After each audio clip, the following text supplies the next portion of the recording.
My name is Nhan, and my topic is Sollecitudini, and it's basically sacred music.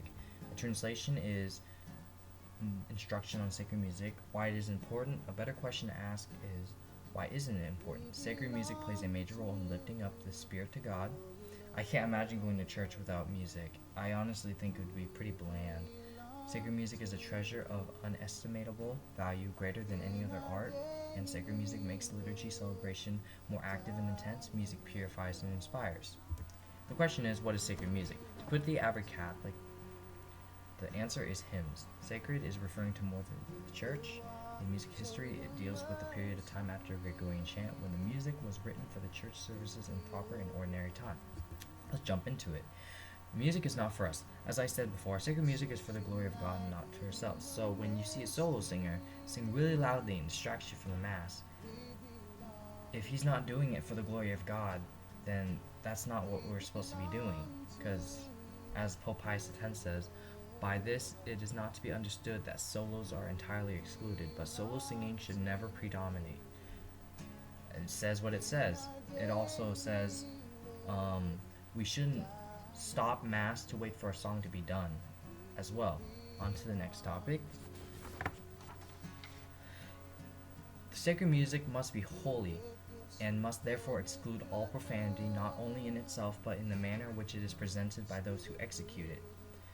As Pope Pius X says, he also says it must be true art, for otherwise it will be impossible for it to exercise on the minds of those who listen to it that it affects, which the Church aims at obtaining and admitting into her liturgy and the art of musical sounds. Next topic. The music is universal, as Pope Pius X says. Sacred music should consequently possess the highest degree, the qualities of proper to the liturgy, and the particular sanctity and goodness of form, which will spontaneously produce the final quality of universality, saying we should leave a good impression of sacred music, and then all the other churches will get it and they will understand it and they will adopt it. And on his views on modern music is, modern music has risen mainly to serve profane uses. Greater care must be taken with regard to it in order that the music compositions of modern styles are admitted into the church may contain nothing profane. He's saying we can use modern music, but let's use Stairway to Heaven, for example. Sure, it talks about heaven, but if you really listen to the song, it's not being used for the glory of God. It has a lot of drugs and maybe sexual innuendos within the song.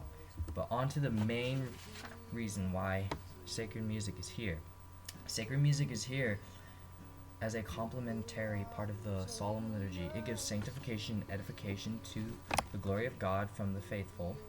Its proper aim is to add greater emphasis to the text in order that through it the faithful may be easily moved into devotion. Meaning, it just sums up what I said. Sacred music is not for us. Sacred music is for the glory of God. It gives us, when we sing it, it just makes us more active in the Mass, which is awesome. I mean, that's just great. So that's what sacred music is, and yeah.